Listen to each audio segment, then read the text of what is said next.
In the earliest age of the Imperium, before betrayal was spoken of in whispers and before brother turned upon brother, there existed a time that later generations would remember as radiant, distant, and impossibly vast. It was an era born from the ashes of old night, a long and terrible age when humanity's scattered world had been isolated by warp storms and swallowed by ignorance. Civilizations had risen and collapsed in solitude. Once glorious colonies had regressed into superstition or barbarism. Ancient technologies, once commonplace, became relics worshipped as divine artifacts. Across the galaxy, mankind endured, but it did not thrive. Then, from terror, a singular will rose to gather the fragments. The Emperor of mankind, ruler, architect, and master of sciences long forgotten, emerged not merely as a conqueror, but as a unifier. His authority was not proclaimed through boast or spectacle. It was demonstrated through certainty, through inevitability, through the calm, immovable confidence of one who believed utterly in the destiny of his species. From the cradle of humanity, he forged the Imperium. The first conquests were close to home. The Sol system itself had to be reclaimed and reshaped. Mars, ancient and red, bent its technological devotion toward Terra's vision. The Mechanicum aligned its vast manufactories with the Emperor's grand design. Saturn's moons were secured. The void between worlds became a corridor of imperial authority. And then the fleets moved outward. The Great Crusade began not as a frenzy, but as a steady expansion, deliberate and methodical. Expeditionary fleets departed Terra in radiant formations, their prows cutting through the void with solemn purpose. Each fleet carried warriors clad in ceramite and gene-forged strength. They carried iterators and remembrances, diplomats and scholars. They carried the promise of unity. Above all, they carried the Emperor's dream. The Space Marines, legions Astartes, were the sharp edge of this dream. Engineered beyond mortal limitation, they were giants in form and spirit. In those early years, their loyalty was unshaken. Their purpose was clear. They were not merely soldiers. They were instruments of reunification. World after world was rediscovered. Some greeted the Imperium with relief, their leaders eager to rejoin a greater human whole. These planets often retained fragments of ancient knowledge. Their skies lit with celebration as Imperial fleets descended like celestial guardians. Compliance was swift, and banners bearing the Aquila rose over restored cities. Other worlds resisted. Isolated for centuries, they had grown proud or fearful. Some had crowned tyrants who styled themselves gods. Others had succumbed to mutation or dark cults born of ignorance. Against these, the Crusade was less gentle. The thunder of orbital bombardment shattered false empires. The Astartes descended like living statues of war, their presence overwhelming and absolute. Yet even in conquest, there was order. The Emperor did not seek annihilation for its own sake. He sought unity. Compliance was always offered before destruction. The Imperium, in those days, believed itself a liberator. At the head of this expansion stood figures of mythic stature, the Primarchs.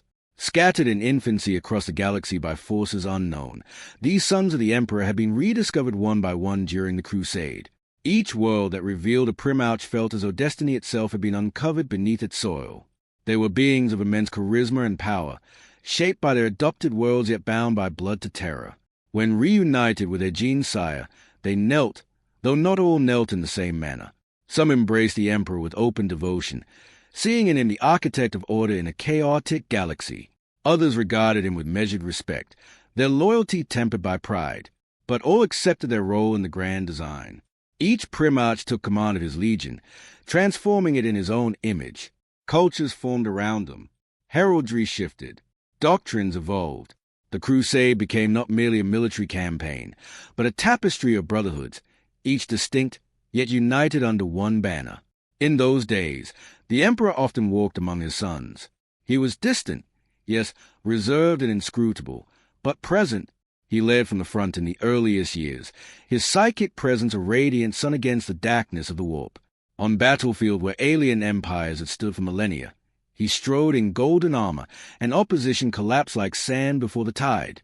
To mortal eyes, he seemed inevitable, yet he spoke often not of conquest, but of reason, of a secular imperium guided by knowledge rather than superstition. Temples were dismantled, priesthoods dissolved. The imperial truth was proclaimed. There were no gods, only ignorance and fae. Humanity would stand alone, guided by logic and science, no longer prey to unseen powers. It was a bold doctrine. Across compliant worlds, this new philosophy took root unevenly. Some embraced it eagerly, relieved to cast aside ancient dogmas. Others complied outwardly while clinging to older beliefs in secret. The Imperium was vast, and belief is not so easily reshaped. Still, the momentum of the Crusade masked these tensions. Decade after decade, the Imperium expanded at a pace that seemed unstoppable. Warp routes were stabilized. Astropathic choirs carried messages across unimaginable distances. Forged worlds churned out weapons and starships in quantities previously unthinkable. The map of human space grew denser, brighter. Confidence became the atmosphere of the age. Among the legions, camaraderie flourished. Primarch fought beside Primarch. Victories were celebrated not only as triumphs of arms, but as confirmations of destiny. The Emperor's sons believed themselves architects of a future without rival. Their father's vision appeared flawless. And yet, beneath the certainty, subtle currents moved. The Emperor, ever driven by a purpose few fully understood, began to withdraw from the front lines. After decades of personal leadership, he returned to Terra, entrusting the Crusade's continuation to his sons.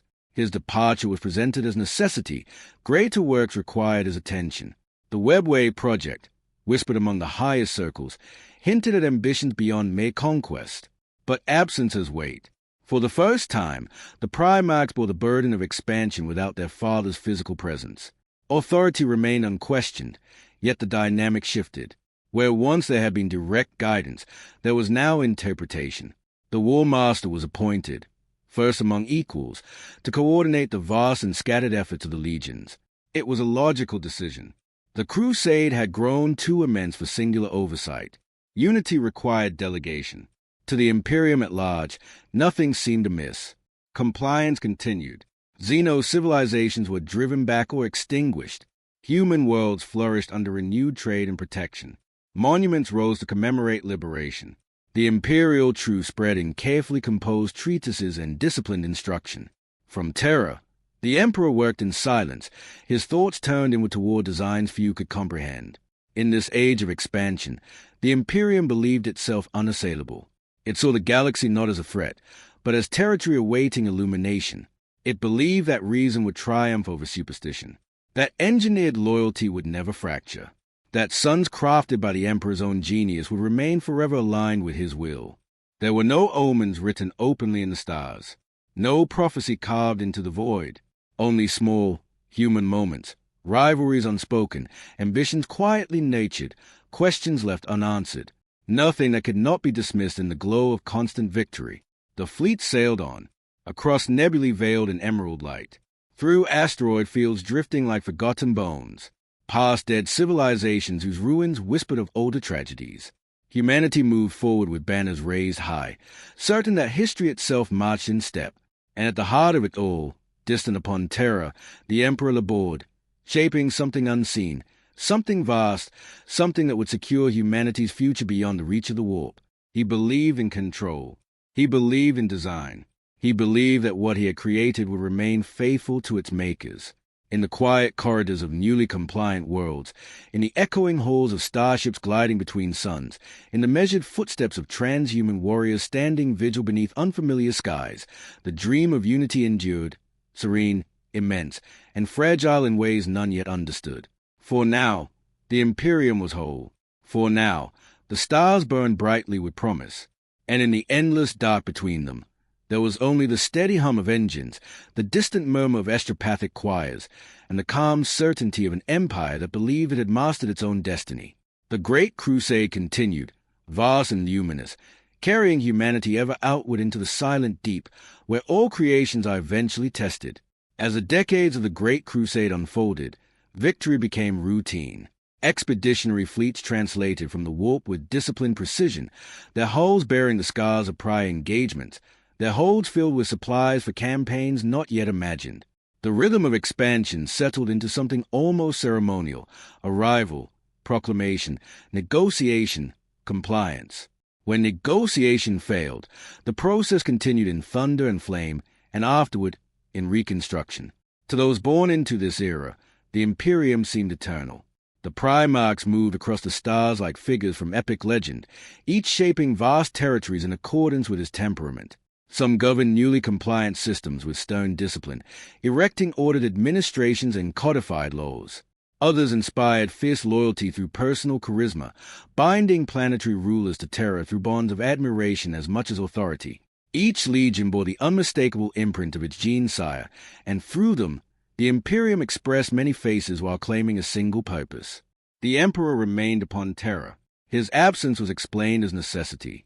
The greater work required concentration beyond the distractions of war. Official communiques spoke of progress, of vast undertakings intended to secure humanity's future against the hazards of the warp. Such words were accepted without protest. Faith in his foresight was complete. Yet distance alters perception. Without the Emperor's direct presence, interpretation filled the void. Orders traveled across light years, translated through extrapathic minds that strained beneath their burden. Meanings, though carefully preserved, arrived softened by time and distance. The Primarchs, though bound by loyalty, began to act with increasing autonomy. It was not rebellion. It was responsibility. The Warmaster, elevated above his brothers to coordinate the ever-expanding war effort, bore the greatest share of this responsibility. His appointment had been greeted with celebration. He was admired, respected, formidable in both war and diplomacy. Under his direction, the crusade momentum did not falter. If anything, it accelerated. New compliance records were set. Campaigns were concluded with astonishing efficiency. Alien enclaves that had once seemed insurmountable were broken within years. The Imperium's borders pushed ever outward, mapping regions once lost to myth. And yet, beneath triumph, something subtle took shape. The Imperial truth, so confidently proclaimed, encountered resistance more persistent than anticipated. On certain worlds, the dismantling of ancient faiths left cultural voids that administrative decrees could not fully replace. In the absence of temples, new symbols arose. In the quiet of night, old prayers were whispered still. The legions of Astartes enforced doctrine with discipline, but belief is not conquered as easily as territory. Among the Primarchs, differences in philosophy became more pronounced. Some embraced the Emperor's secular vision with uncompromising zeal, viewing any deviation as weakness.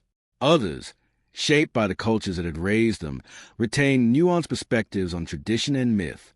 These differences rarely erupted into open conflict, yet they lingered in council chambers and campaign briefings. The crusade was too vast for uniformity.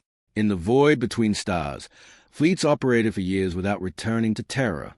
Bonds formed within legions, not only between Primarch and Astartes, but among captains, remembrancers, and iterators who chronicled the expansion. Stories of Valus circulated, each legion cultivating its own identity within the greater whole. Pride, though never named as such, flourished. Pride in compliance rates. Pride in tactical innovation. Pride in personal conquest. It was a natural consequence of achievement. The Emperor had created beings of extraordinary capability. That they would excel was inevitable. That they would recognize their own excellence was equally inevitable. On newly integrated worlds, governors appointed by Terra struggled to reconcile local realities with imperial expectations. Some systems prospered swiftly, benefiting from trade routes and technological exchange. Others found integration more disruptive. Economies reshaped overnight. Cultural hierarchies dissolved. The Imperium promised order, but order required adjustment. Still, the overarching narrative remained unchallenged. Humanity was reuniting. Isolation was ending. The darkness of old night receded further with each compliant system. Warp storms diminished in frequency, as though even the Empyrean acknowledged the Imperium's ascendancy. In private moments, certain Primarchs reflected upon the scale of what they were building. An empire spanning thousands of worlds, governed by distant terror, held together by loyalty to a singular, unseen sovereign. It was magnificent. It was unprecedented. It was fragile in ways difficult to articulate. The Emperor's project upon Terra advanced in secrecy. Whispers of vast subterranean construction circulated among those with clearance to know. Entire cohorts of the Adeptus Custodes remained stationed upon the throne world, guarding works whose purpose was explained only in fragments. The Webway, an ancient network beyond the warp, was spoken of as a path to liberation from humanity's greatest vulnerability. If successful, It would render the Imperium invulnerable to the tides of the Immaterium. Such ambition required sacrifice. Resources flowed toward terror in staggering quantities. Certain expeditionary fleets found requests for reinforcements delayed. Priorities shifted subtly. Few questioned these decisions openly, but some noted the change. The Warmaster, carrying the burden of coordination, began to feel the strain of expectation. To maintain unity among his brothers required diplomacy as much as command. Rivalries, once playful, acquired sharper edges as campaigns overlapped and accolades accumulated. No overt discord erupted, yet comparison is a quiet force. On distant battlefields, legions sometimes arrived to find compliance already achieved by another. Triumph was shared, but recognition was not always equal. Remembrances recorded victories with selective emphasis. Narratives favored certain deeds over others. These were small matters in isolation, but the Imperium was built upon vast accumulations of small matters. Through it all, the average citizen of the Imperium perceived only glory. News of compliance traveled slowly but triumphantly. Statues were erected to Primarchs who had never set foot upon those worlds. Children were taught of the Emperor's wisdom, of humanity's manifest destiny among the stars. Hope defined the era. Few considered what might occur should that hope fracture. The legions, Astartes, engineered for war, knew little existence beyond it. Peace, though spoken of as the ultimate goal, remained abstract. Each victory merely opened the path to another campaign. The horizon of conquest always receded further. In quiet moments aboard their flagships, some Primarchs gazed upon star charts dense with Imperial markings and wondered when the expansion would end, and what place warriors such as they would hold in an empire no longer at war. It was not a question voiced publicly, but it lingered. The Emperor's silence deepened as his wealth consumed him. Audiences became rare. Direct communication rarer still. Faith endured, yet it adapted to distance, becoming more interpretive, more personal. The Imperium did not tremble. It shone. Its fleets crossed the galaxy with disciplined grandeur. Its armies prevailed with methodical certainty. Its citizens believed they stood at the pinnacle of history. And within that brilliance, unseen stresses accumulated, subtle shifts in expectation, in identity, in understanding. Not enough to alarm, not enough to disrupt, only enough to exist. For now, the Great Crusade remained a triumph without shadow. For now, unity appeared absolute. But empires are not tested during ascent. They are tested in the weight of what they have already built. And as the Imperium grew ever larger, ever more complex, it carried within it creations of immense power, creations shaped by vision and ambition, whose destinies were still unfolding in silence among the stars. As the Great Crusade pressed ever outward, the Imperium entered a phase not of frantic expansion, but of consolidation. Vast regions once marked only by uncertainty were now traced with steady lines of authority. Star systems long isolated were woven into trade networks. Astropathic choirs sang in disciplined harmony across expanding distances. The machinery of empire settled into a powerful and deliberate rhythm. Yet within that rhythm, something subtle continued to evolve. The Primarchs, reunited with their legions and entrusted with immense autonomy, had become more than generals. They were symbols. On countless worlds, their visages were etched into stone and metal. Their deeds were retold in formal assemblies and quiet domestic gatherings alike. They were described as exemplars of human potential, living proof of the Emperor's unmatched genius. And yet, for all their grandeur, they were suns shaped as much by separation as by design. Each had been cast into a different crucible in childhood, raised by cultures that left indelible marks upon their character. Some learned governance from noble courts. Others were tempered in hardship, surviving among harsh landscapes or warring tribes. When the Emperor found them, he found not blank vessels, but fully formed beings. Their loyalty was real, their devotion often profound. But devotion does not erase individuality. In councils of war, differences of philosophy emerge with increasing clarity. One Primarch might advocate swift compliance through overwhelming force, believing fear to be the most efficient path to order. Another would argue for patience, for integration through diplomacy and shared prosperity. A third might emphasize honor and ritual, binding new worlds through solemn oaths rather than conquest alone. These differences were not yet fractures. They were variations within unity. The Warmaster, burdened with coordinating these vast personalities, sought harmony through recognition. He acknowledged the strengths of each brother, assigning campaigns that suited their temperaments. For a time, this approach preserved cohesion. Success remained constant. Victories flowed steadily into the archives of the Crusade. But recognition can also breed comparison. As years passed, the scale of individual accomplishments became impossible to ignore. Some legions were celebrated for record numbers of compliant worlds. Others earned renown for defeating formidable alien empires whose names lingered in the annals of Xenocide. The Imperium praised all triumphs, yet the tone of that praise was not always equal. Remembrances, tasked with immortalizing the Crusade, shaped narratives that would endure beyond the lifetimes of those who fought. Their accounts, though intended as objective chronicles, inevitably favored certain styles of heroism. Dramatic victories drew greater attention than patient governance. Charismatic leaders commanded more admiration than those who labored quietly. In subtle ways, identity became intertwined with reputation. Meanwhile, the emperor's absence grew more pronounced. Messages from Terra arrived bearing clarity of command but lacking personal presence.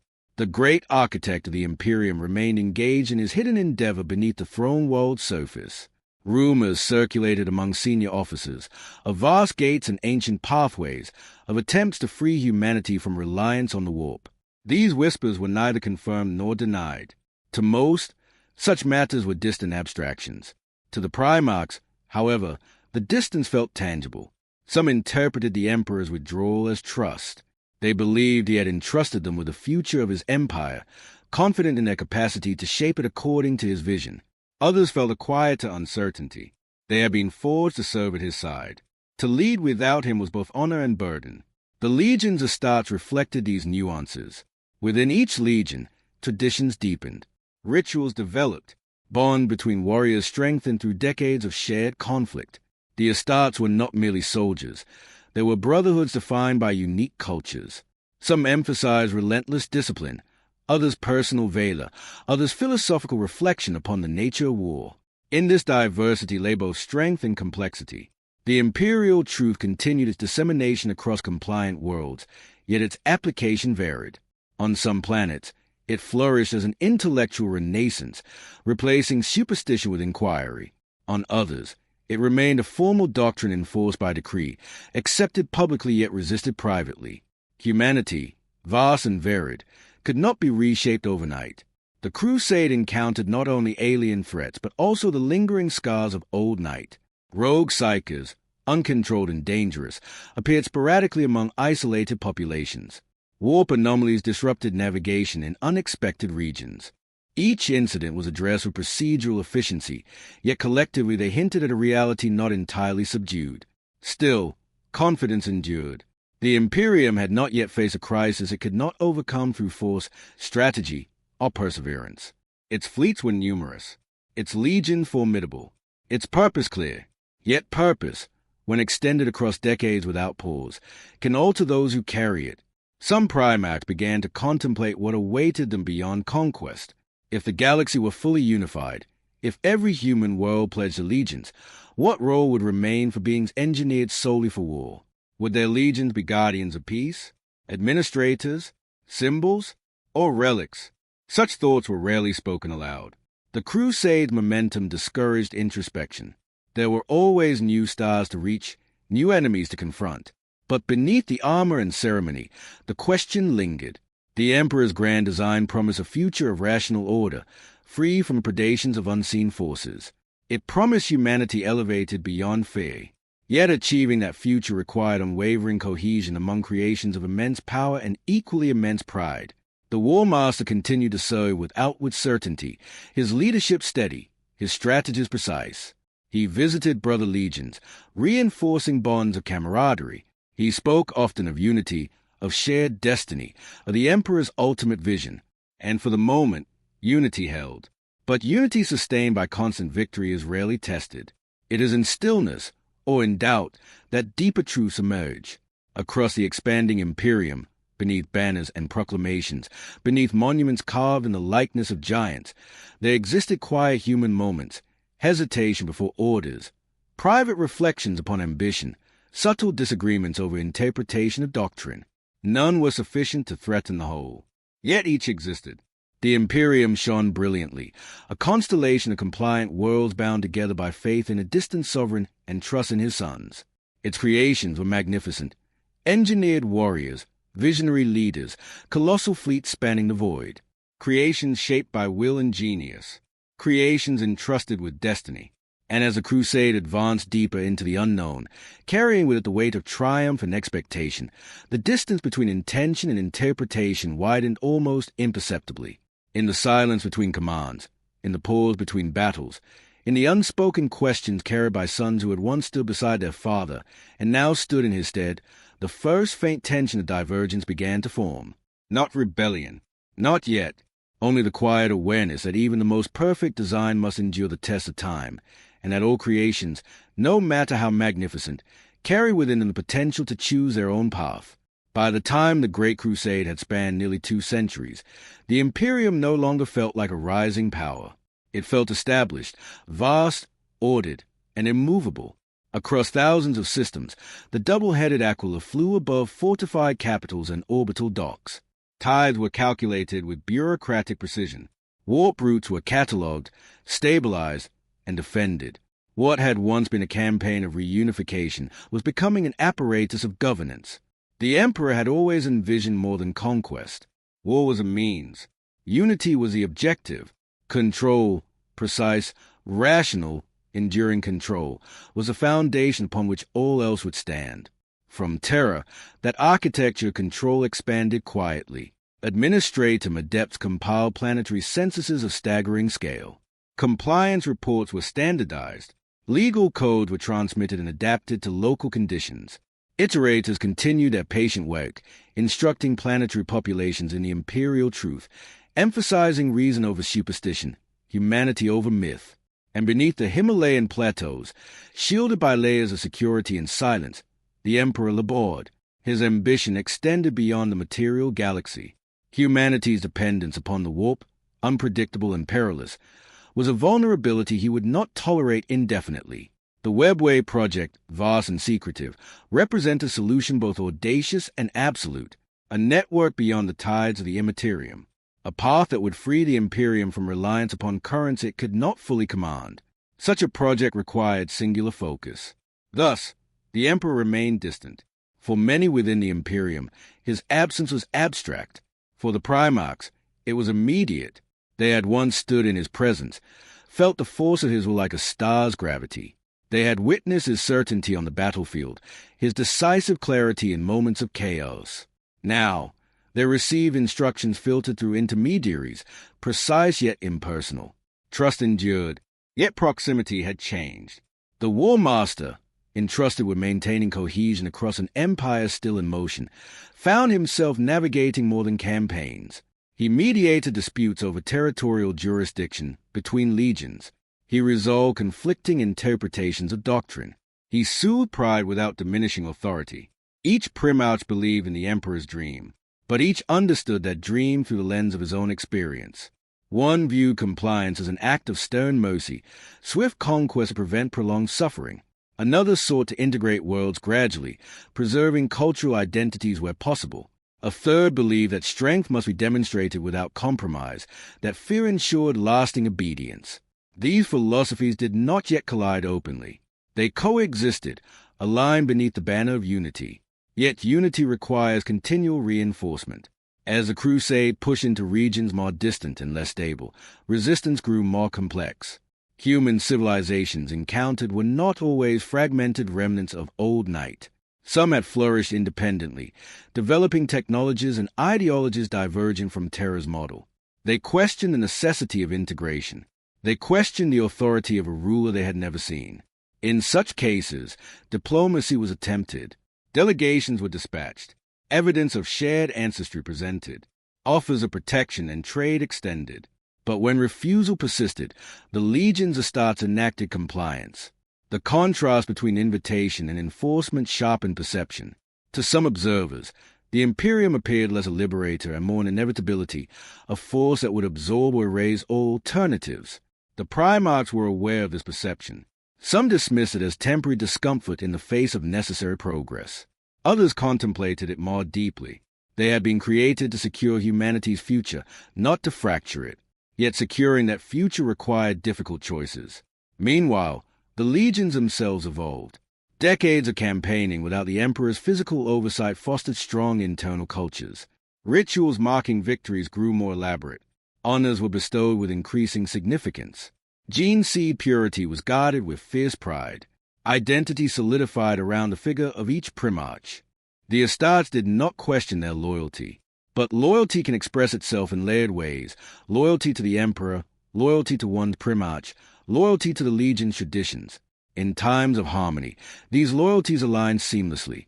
In times of tension, their hierarchy becomes more complicated. The Imperium's administrative class expanded rapidly. Governors appointed during early compliance matured into seasoned rulers. Some demonstrated wisdom and adaptability, guiding their systems into prosperity. Others enforced Terra's mandates with rigidity, stifling local initiative in pursuit of uniformity. Reports of minor unrest surface occasionally. Small uprisings, swiftly contained. Cultural resistance to the imperial truth. Isolated cults clinging to forbidden beliefs.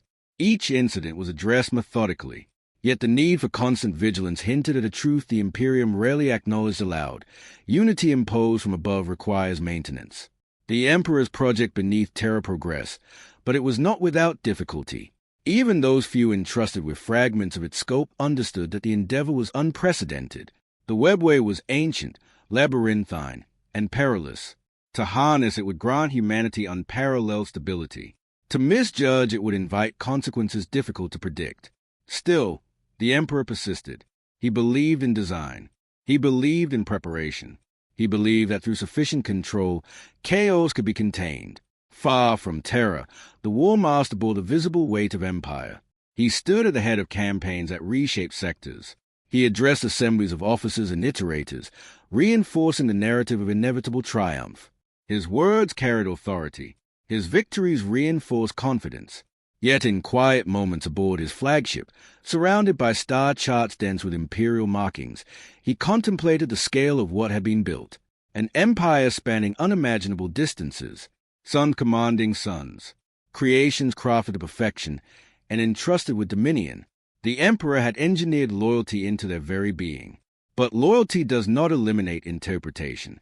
Each Primarch interpreted the grand design through personal conviction. Each sought to serve in a manner he believed most faithful. In this complexity lay both brilliance and risk.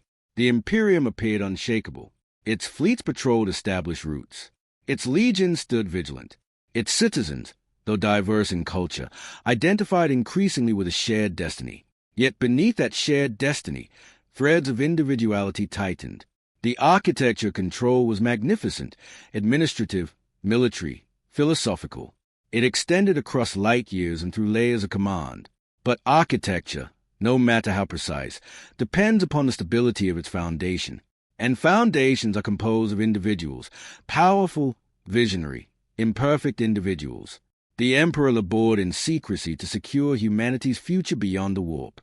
His sons labored in the open to secure its present among the stars. Both efforts were essential. Both required trust. For now, that trust endured. For now, the machinery of empire turned smoothly, guided by steady hands and unified purpose. But even the most carefully designed structure must account for the nature of those who inhabit it. And as the Imperium's creations grew in stature and self-awareness, the question unspoken in earlier years began to gather weight. What becomes of architects when their creations learn to see themselves not only as instruments, but as inheritors? By the 3rd century of the Great Crusade, the Imperium's expansion no longer resembled a frontier pushing into darkness. It resembled a tide that had already claimed the shoreline and now advanced into deeper waters. The map of human space had transformed from scattered points of uncertain contact into a broad constellation of imperial authority. Trade convoys moved with regularity between systems once separated by generations of silence. Forge worlds supplied distant war zones with measured efficiency. Astropathic messages crossed vast gulfs with a reliability that earlier centuries could scarcely have imagined. Humanity was no longer alone in fragments. It was united, or so it believed. Yet as distance between systems shortened through stable warp routes, another form of distance quietly widened. The space between Terra's intention and the lived reality of its empire. The Emperor's vision remained absolute, a secular Imperium guided by reason, a species liberated from superstition, a future secured through mastery of both science and psychic potential. His unseen labor beneath Terra continued, consuming resources and attention with unwavering focus.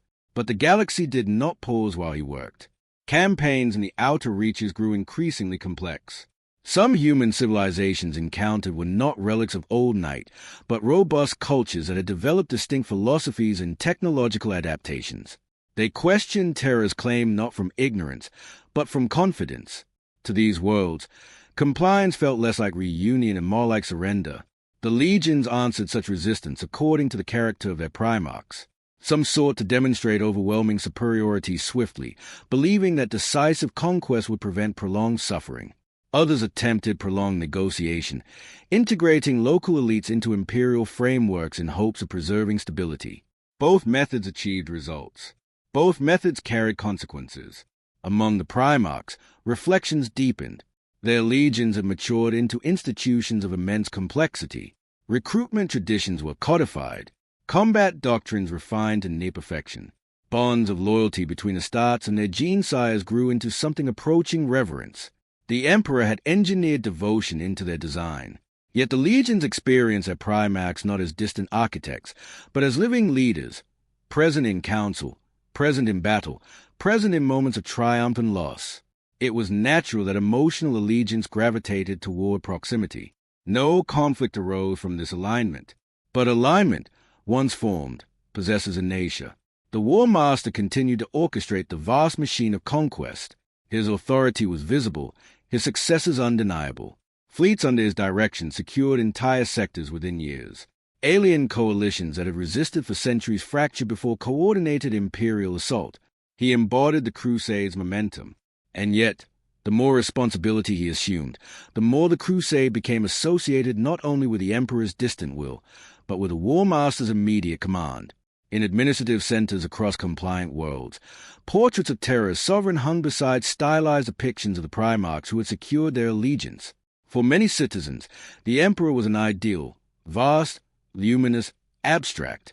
The Primarchs were tangible figures whose deeds had reshaped their skies.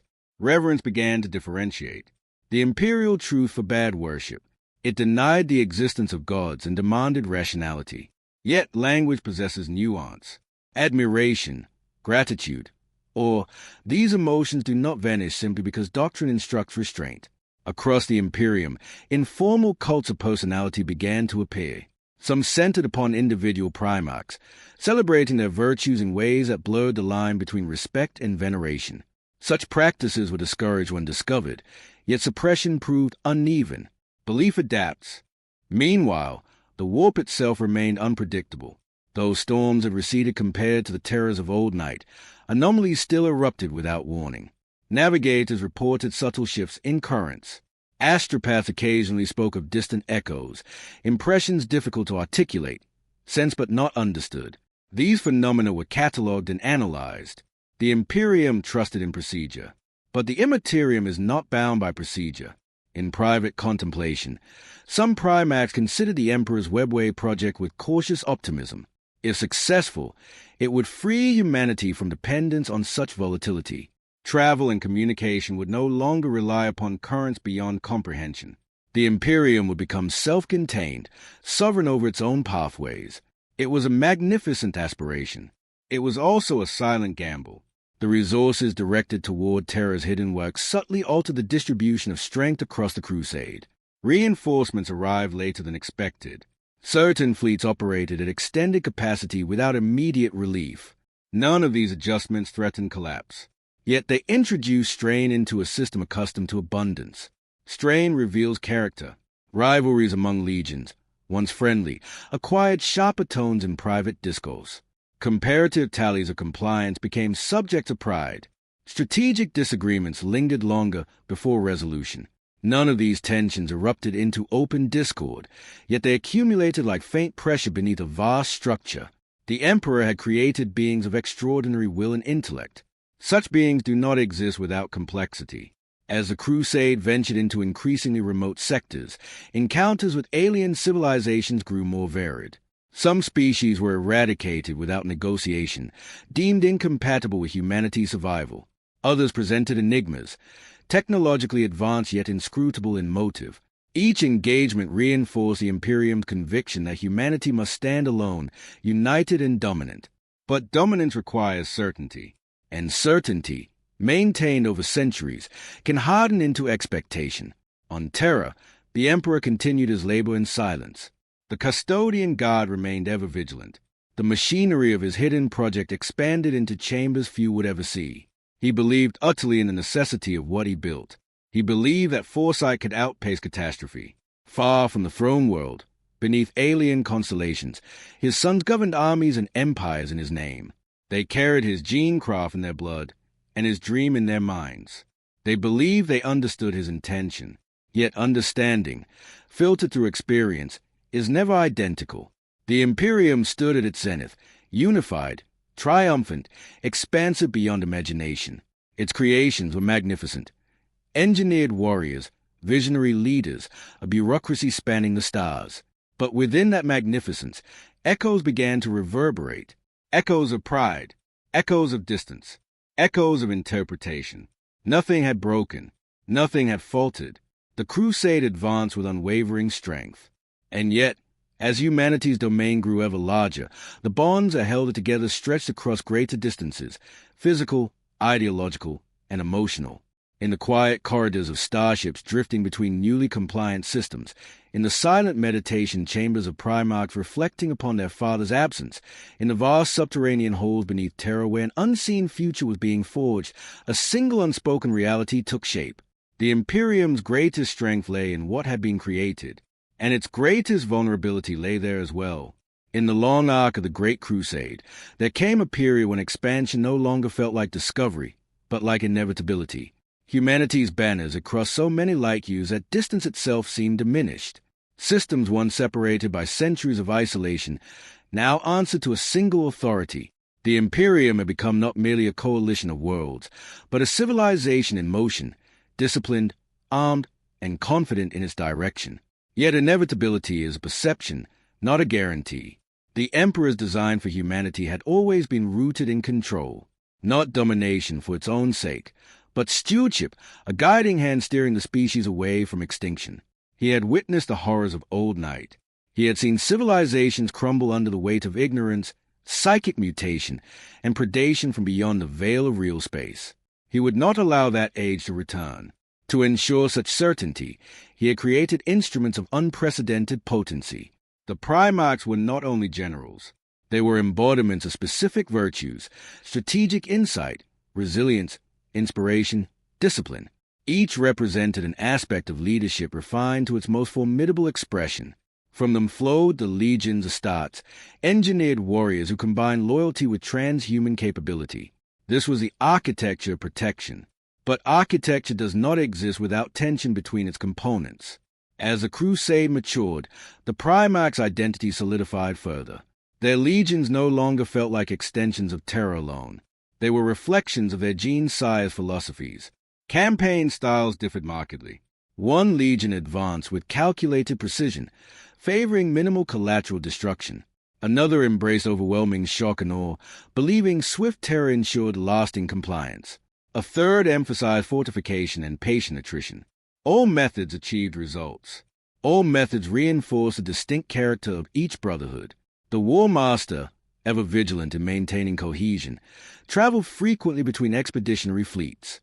He offered praise where deserved, counsel where needed, mediation where friction emerged. His leadership was steady, yet the scale of his task grew heavier with each decade. He was first among equals, but equals are not identical. Private councils among Primarchs occasionally revealed divergent interpretations of the Emperor's silence. Some maintained unwavering trust, asserting that their father's withdrawal was evidence of supreme confidence. Others wondered whether they had been given autonomy out of necessity rather than choice. The Webway project remained cloaked in secrecy. Few beyond Terra's inner circles understood its magnitude. To most of the Imperium, the Emperor's absence was a distant fact, not an immediate concern. To his sons, it was something else.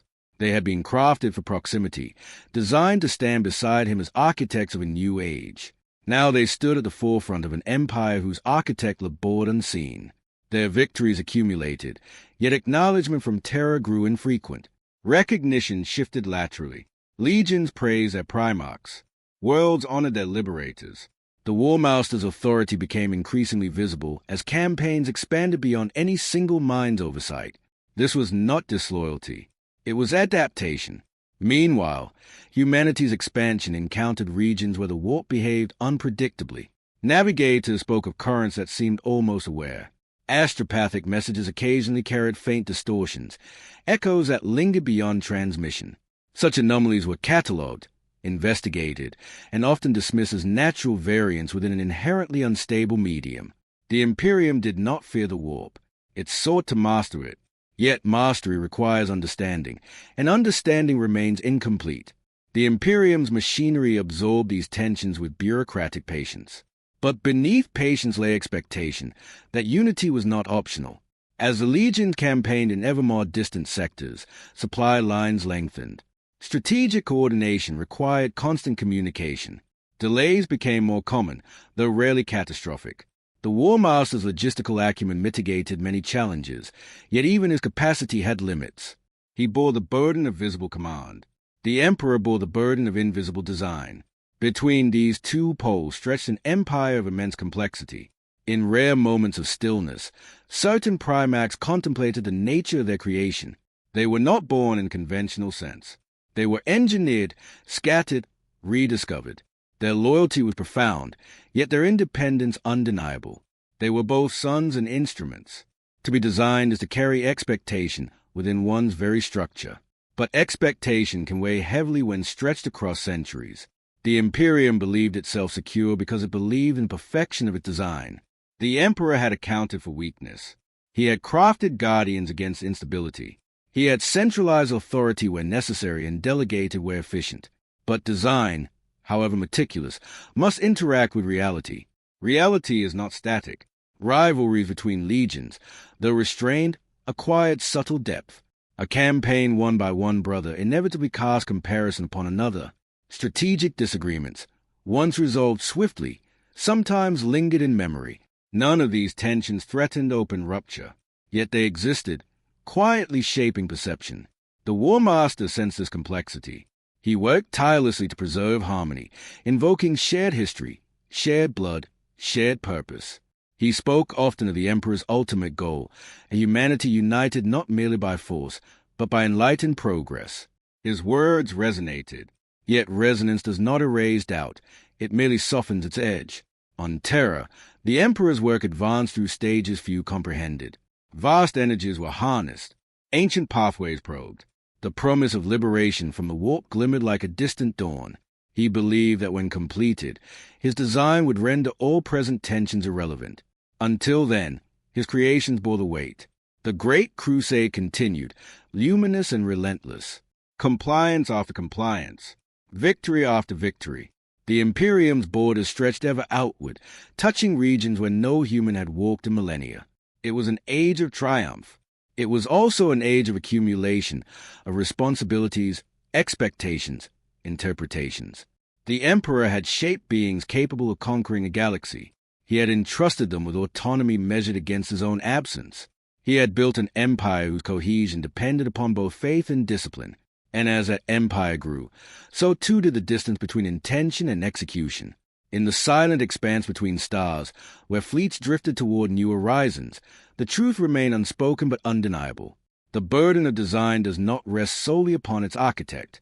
It rests upon those who must live within it.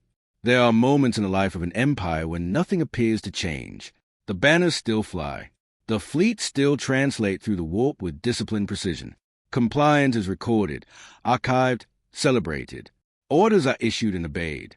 Victory follows victory with measured regularity. And yet, beneath that apparent continuity, something subtle begins to shift. By this stage of the Great Crusade, the Imperium had grown so vast that no single mind could fully comprehend its breadth. Even the Warmaster, entrusted with supreme military authority beyond Terra, operated within a web of reports, projections, and strategic abstractions. Campaigns were no longer singular epics. They were components of a continuous and expanding pattern. The Emperor remained upon Terra, distant and silent. His communications were precise, focused, often brief. They addressed strategic priorities, resource allocation, matters of doctrine. Rarely did they touch upon personal reflection. Rarely did they acknowledge the emotional weight carried by his sons across the galaxy. He was not unfeeling, but his perspective was vast, oriented towards centuries yet to unfold. For the Primarchs, however, time was immediate. They stood upon battlefields beneath alien skies. They negotiated with resistant rulers. They watched their legions bleed in distant systems whose names would never reach Terra's highest halls. Their victories were tangible. Their losses were personal. In the silence between command from the throne world, interpretation deepened. The Warmaster sensed his silence more keenly than most. His position demanded constant judgment. He interpreted the Emperor's strategic intent and translated it into operational reality. He mediated disputes among his brothers.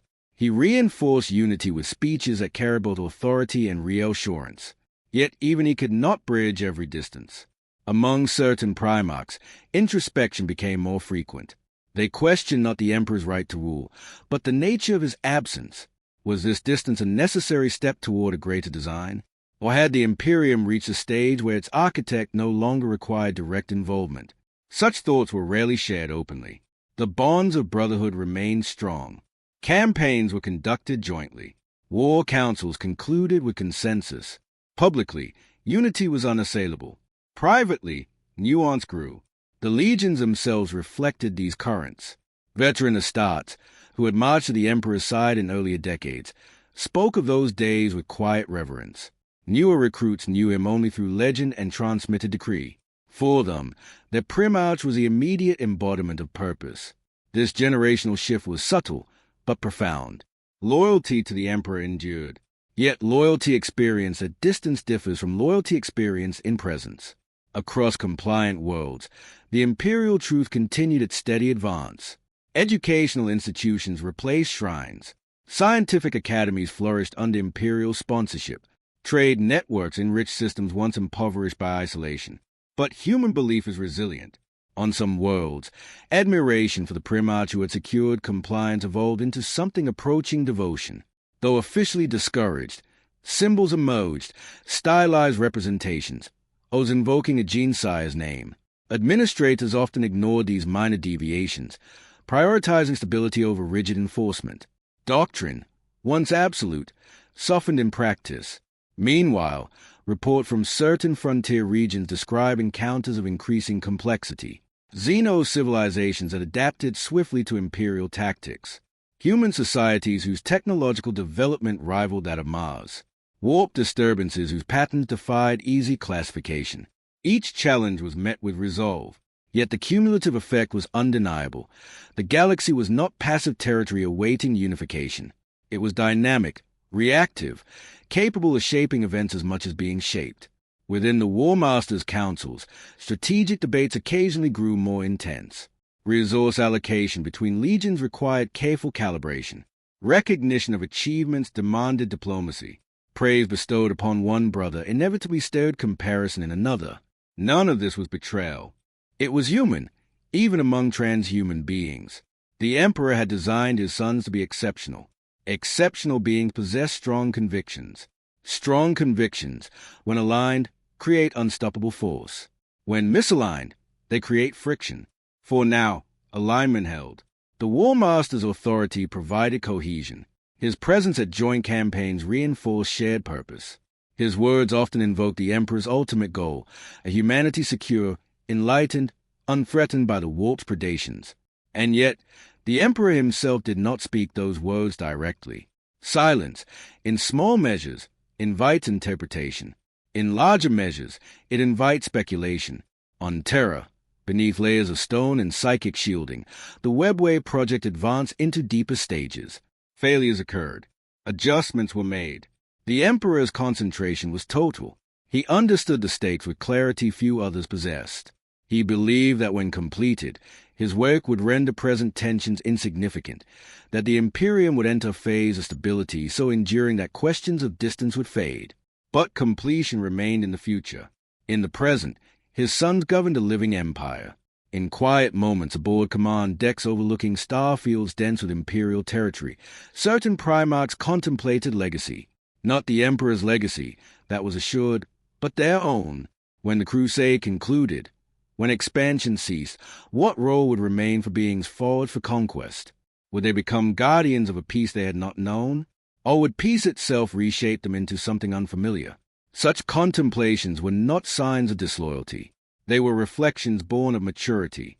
The Crusade had spanned lifetimes. Victories had accumulated beyond counting. The horizon no longer receded as swiftly as before. For the first time, the idea of an endpoint seemed conceivable, and with the possibility of an endpoint came uncertainty. The Imperium still shone brightly. Its fleets were disciplined, its legions united, its citizens inspired by tales of triumph. Nothing visible had fractured, nothing overt had failed. But beneath the surface, within the silence between commands, within the spaces left unfilled by direct presence, currents moved. Not violent currents. Not yet. Only the gentle, persistent drift that occurs when distance grows between architect and creation. The Emperor trusted in his design. He trusted in loyalty engineered and proven across centuries. He trusted that unity forged in fire would endure in stillness. His sons trusted in his vision. Yet trust, like architecture, requires maintenance. And as the Imperium expanded into the quiet dark between stars, carrying within it creations of immense power and equally immense self-awareness, the silence between commands grew longer and more resonant, with possibilities not yet spoken aloud. There comes a stage in every great endeavor when success becomes so familiar that it ceases to inspire reflection. By the later years of the Great Crusade's height, victory was no longer astonishing. It was expected. Expeditionary fleets translated into hostile systems with calm assurance. Compliance protocols were enacted with disciplined efficiency. New worlds were catalogued, integrated, and assigned their place within the expanding imperial structure. The Imperium did not merely conquer. It absorbed. This absorption carried with it profound transformation. Human world, once isolated by terror and superstition, were drawn into a vast network of shared purpose. Trade flowed across sectors. Knowledge was exchanged. Infrastructure rose upon planets that had once teetered on the edge of collapse. To many, it seemed that humanity's destiny had finally stabilized. Yet stabilization can conceal tension. The Emperor's distant labor continued beneath terror's surface. The Webway project advanced through stages known only to a rare inner circle. His absence from the Crusade had become normalized. It was no longer questioned openly. It was accepted as a feature of the Imperium's new reality. But acceptance does not erase impact. The Warmaster bore the visible face of unity. His command shaped the Crusade direction. His presence at grand offensives reinforced cohesion among legions whose cultures had grown distinct over generations of war. He remained devoted to the Emperor's vision, articulating it with clarity and conviction. And yet, the more he embodied imperial authority in the field, the more that authority appeared independent of terror's immediate oversight. This was not an act of defiance. It was a structural evolution. Across the legions of stats, confidence deepened into identity. Campaign banners carried centuries of honors. Rituals marking remembrance grew solemn and elaborate. The names of fallen heroes were recited with reverence that approached sacred cadence. Though the imperial truth denied divinity, it did not deny meaning. Meaning, however, can assume forms beyond official doctrine. Among certain legions, admiration for their Primarchs transcended simple loyalty. Their gene-sire was strategist, father, exemplar. His decisions shaped their fate. His approval defined their worth. This bond was powerful, resilient, and profoundly personal. It did not contradict loyalty to the Emperor, but it added dimension. As decades passed without the Emperor's direct presence among his sons, those dimensions grew more pronounced. The legions remembered the early years of shared battle, when their father strode at their head. New generations of Astartes knew him only through transmitted order and distant image. Proximity shapes perception. In the broader Imperium, civilian populations experienced stability unprecedented in human history. Piracy diminished along secured routes. Interstellar communication strengthened political cohesion. The horrors of old night receded into historical lesson rather than immediate threat. Optimism, though restrained by doctrine, flourished quietly, yet the warp remained ever present. Navigators continued their perilous duty, guiding vessels through the shifting tides of the Imperium. Astropaths reported occasional disturbances, impressions of distant turbulence that defied easy classification.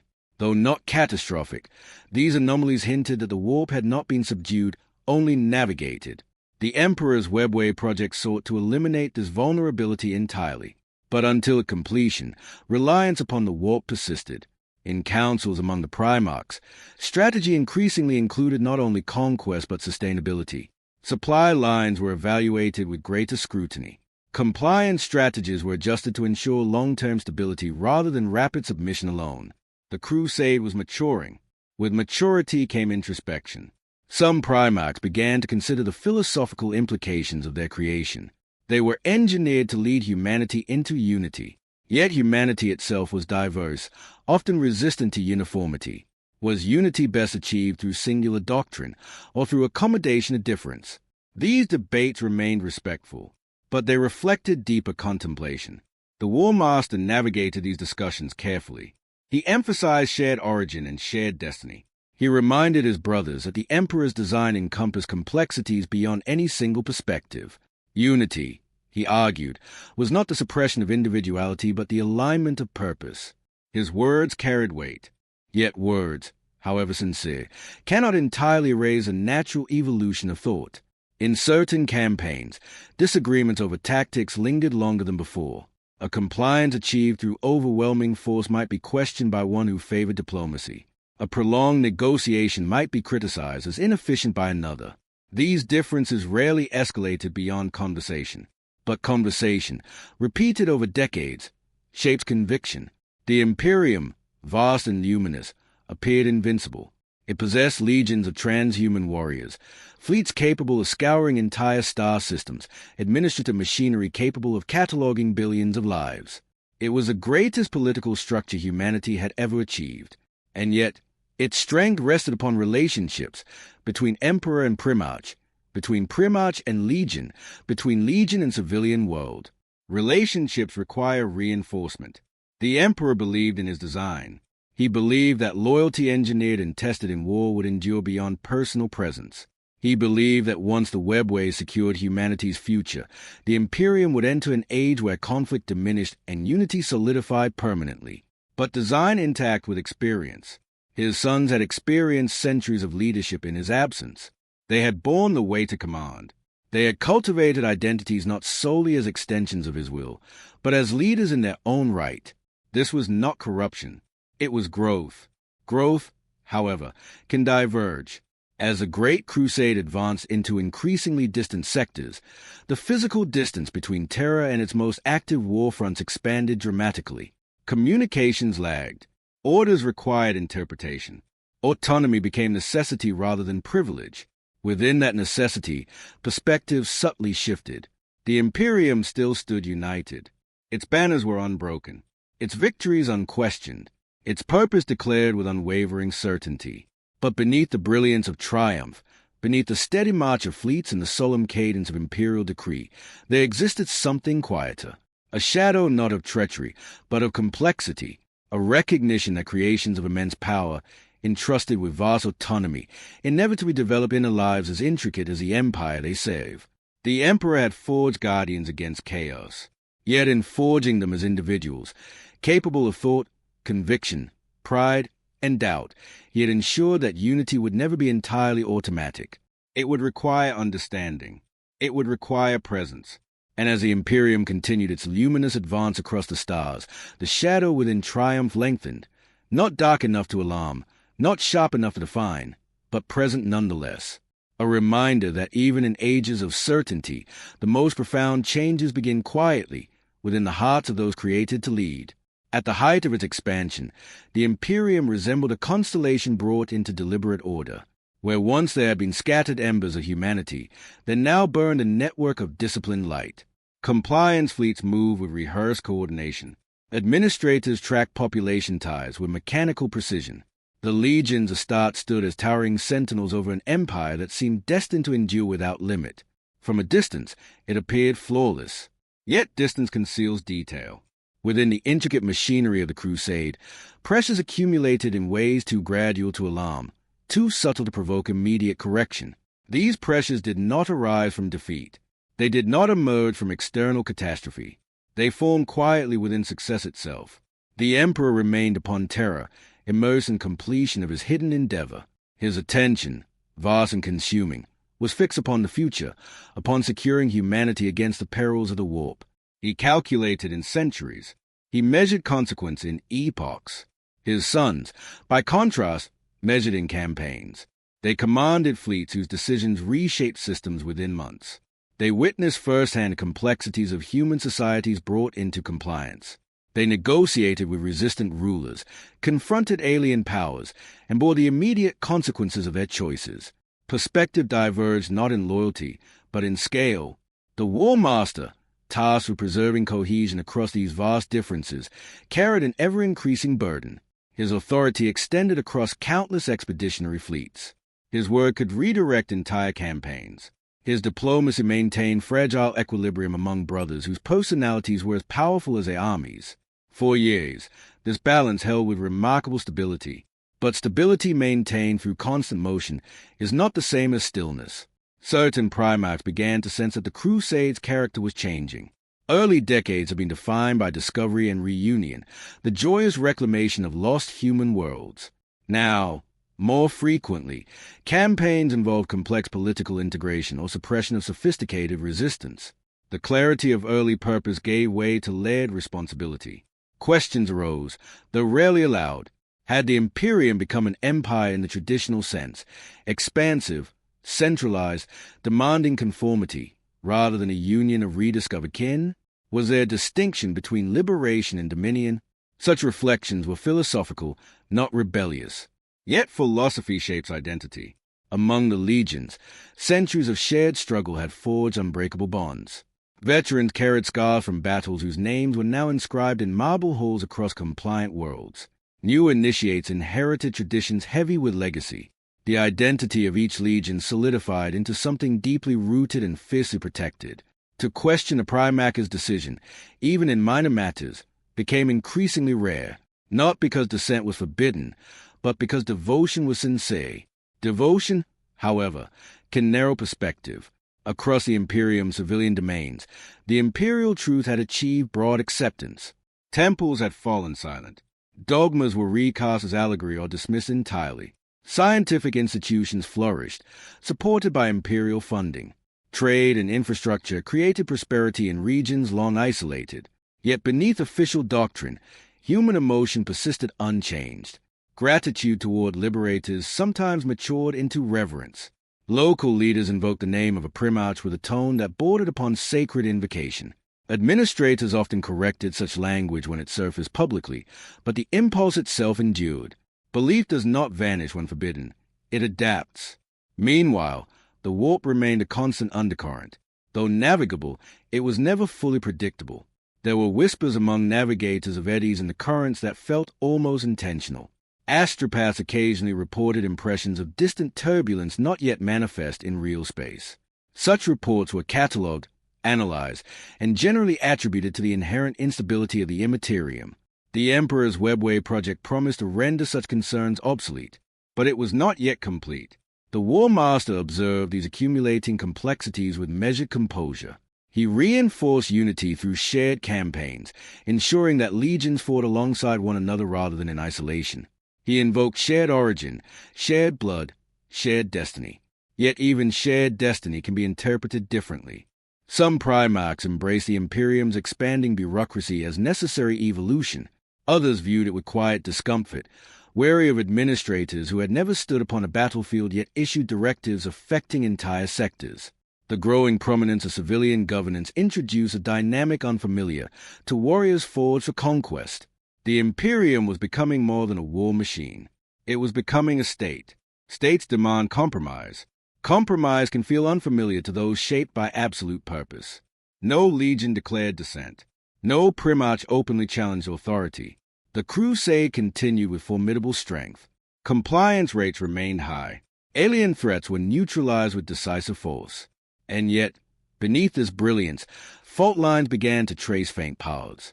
Not cracks, not yet, only lines of potential divergence, shaped by personality, experience, and the simple reality that distant from terror required interpretation rather than direct guidance. The Emperor trusted in his design. He had crafted his sons with extraordinary capacity, believing that their engineered loyalty and shared origin would anchor them against fragmentation. He understood human nature deeply, perhaps more deeply than any other being alive. But even profound understanding cannot eliminate unpredictability. His sons were not mere instruments. They were leaders with agency, conviction, and pride. Pride in their legions, pride in their victories, pride in the Imperium they had helped build. Pride is not inherently destructive, yet it alters the balance between obedience and autonomy. As the Great Crusade advanced toward its imagined culmination, the question of what lay beyond conquest grew less abstract. When the galaxy was unified, what role would remain for warriors bred for endless expansion? Would they transition into guardianship, into governance, into something else entirely? The Emperor had answers, but those answers were distant.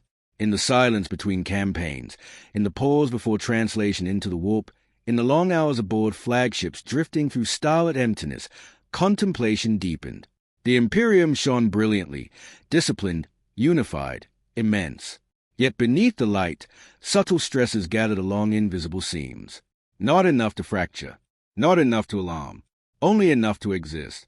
And in an empire built upon design, even the smallest fault line, left unexamined, carries within the potential to widen. The void above Carthage burned with the light of a dying sun. From orbit, the world appeared serene, oceans like sheets of black glass, continents veiled in silver cloud. But beneath that calm, rebellion festered. The Great Crusade had arrived 3 weeks earlier, and compliance had seemed inevitable. Yet now the expeditionary fleets hung motionless, their engines dimmed, their hulls scarred by unseen weapons that struck from the planet's shadowed poles. Something ancient stirred below, something that had waited patiently through the long night of old Earth. Warmaster Arcturus stood within the strategium of his flagship, watching hololithic projections flicker. Enemy signals appeared and vanished like ghosts. Entire battalions had descended into the northern hemisphere and never returned. Vox traffic ended mid-sentence, replaced by static threaded with whispers. The iterators called it superstition. The Mechanicum blamed Xeno's interference. Arcturus trusted neither explanation. He felt the truth in his bones. Carthage did not wish to be conquered. On the planet's surface, Captain Vila of the 19th Legion advanced through crystalline forests that chimed with every step. The trees were not organic but mineral, grown in impossible spirals that refracted the light of the red sun. His warriors moved in disciplined silence, bolters raised. Auspex readings were meaningless here. Every structure hummed with buried energy, every shadow warped perception. Twice already they had engaged constructs of living metal that rose from the earth without warning, their forms angular and merciless. Vila paused at the edge of a vast plain. At its center stood a monolith, blacker than the void, etched with symbols older than human memory. Around it lay the remnants of a previous assault, broken dreadnoughts, scorched armor, the silent forms of Astartes who had known no fear until this place. He felt anger rise within him, tempered by duty. The Emperor had commanded illumination. Darkness would not prevail. Back in orbit, the Mechanicum Archmagos Telex completed his calculations. The energy signatures emanating from the monolith matched no known Xeno's technology cataloged during the Crusade. They were cyclical, awakening impulses that corresponded to stellar radiation spikes. "It feeds," he murmured through Vox distortion. "The star above Carthage is not dying. It is being consumed." His revelation reached Arcturus seconds before planetary sensors detected a surge building beneath the northern crust. The ground split open across 1,000 kilometers. From the fractures emerged titanic pylons, mirroring the central monolith. They ignited in sequence, beams of emerald light piercing the heavens. In orbit, shields flared as the fleet endured the first coordinated strike. 2 cruisers vanished in silent implosions, their hulls folded inward as if crushed by invisible hands. Panic rippled through mortal crew, though the Astartes remained unyielding. Vila ordered a full assault on the monolith. Heavy weapons roared, las cannons carving molten scars across its surface. The structure responded not with sound but with thought. A pressure filled the minds of every warrior present, a cold, analytical presence that regarded them as specimens. Several battle brothers staggered, their enhanced physiology resisting the psychic intrusion only through sheer discipline. Velo advanced alone, power sword blazing, and struck the monolith's base with all the strength granted to him by gene-forged might. The blade shattered. A shockwave hurled him backward. As he rose, dazed but alive, the monolith unfolded. Panels shifted with impossible geometry, revealing a hollow core filled with shifting light. From within stepped a figure tall and skeletal, crowned with arcs of crackling energy. Its eyes burned with ancient intelligence. It raised a staff, and the fallen Astartes around the plane rose again, not alive, but reanimated by threads of green fire. In orbit, Arcturus received Vela's fragmented transmission. He watched as his captain fought amid the corpses of his own brothers. The Warmaster's jaw tightened. "Exterminatus," suggested a fleet officer quietly. Arcturus hesitated. The Emperor had decreed compliance, not annihilation. Yet what remained on Carthage was not a civilization to enlighten but a tomb awakening. Before he could decide, the star itself flared. Streams of stellar plasma bent unnaturally toward the planet, siphoned through the network of pylons. THOX confirmed the impossible. Carthage was drawing energy directly from its sun to power its defense grid. If left unchecked, the system would destabilize within days. Billions of potential human colonists across neighboring worlds would suffer the consequences. Vela rallied his surviving warriors around him. They formed a ring of ceramite and fury, cutting down the reanimated dead. The skeletal figure advanced, each step measured. Bolter rounds ricocheted harmlessly from its metallic frame. Vela understood then that victory here would not come from strength alone. He opened a private channel to orbit. "Target my position," he commanded. "All remaining." Carthage burned for 3 days. Without its siphoned energy, the unstable star erupted in solar storms that scoured the surface. When the fires faded, nothing remained of the crystalline forest or the monolith. Only vitrified plains marked where ancient powers had once stood. Arcturus recorded the campaign as a Pyrrhic compliance. No human civilization had been found, only remnants of a species that predated mankind's rise. The cost had been grievous, yet the crusade endured. As the fleet translated into the warp, the Warmaster looked back at the dying sun and wondered how many more tombs awaited discovery among the stars. In the silence of his chamber, he allowed himself a single doubt. The galaxy was vast, and humanity marched with righteous purpose, but not all darkness feared the light. Some had waited far longer than mankind had existed, and they would not yield their dominion easily. The Great Crusade pressed onward, unaware that Carthage had not been the last world to awaken. After Carthage, the crusade advanced with methodical certainty. Reports of compliance and subjugation flowed steadily into Imperial archives, yet the memory of the shattered world lingered in the minds of those who had witnessed its strange and terrible defenses. The legions pressed onward, securing star systems whose histories had long been forgotten, encountering civilizations at varying stages of development, yet always enforcing the same immutable decree: humanity must be united. The Warmaster, ever vigilant, reviewed campaign outcomes in his strategium. Records showed remarkable efficiency. Worlds that might have resisted for decades were now fully integrated within Imperial structures. Yet even amidst triumph, he sensed a subtle tension between accomplishment and consequence. Each conquest left traces beyond physical destruction, cultural assimilation, technological standardization, and psychological adaptation. Victory, he realized, was not merely about securing obedience. It was about shaping the very essence of civilization. Primarchs convened aboard the flagship Dominion Spear to discuss the next phase of the crusade. Their presence, though bound by duty and loyalty, carried undercurrents of independent thought. Some spoke of consolidation, urging the development of planetary infrastructure to maintain the gains of conquest. Others pressed for continued expansion, arguing that the galaxy itself could not be tamed without relentless advance. Though they shared devotion to the Emperor, each interpreted his vision through personal philosophy. "Stability must precede expansion," said one, his voice calm but firm, his gaze tracing the glowing hololithic star charts. 800 compliant systems offer nothing if their loyalty falters. Another countered, "Complacency is a weakness. The galaxy is not still, and neither can we be. Delay invites resistance." The Warmaster considered both arguments, weighing the imperatives of discipline against the necessity of momentum. He understood that unity was maintained not only through conquest, but also through perception. Systems that believed themselves essential to the Imperium's purpose were less likely to resist. But perception was fragile, and reliance upon it carried risk. On newly annexed worlds, the legions enforced compliance with structured precision. Planetary governors, often drawn from local elites, were educated in the imperial truth, indoctrinated in the values of reason and human supremacy. Iterators and scribes cataloged populations, technological assets, and logistical networks. Trade and communication grids were established, transforming the landscape into a network of interdependent systems.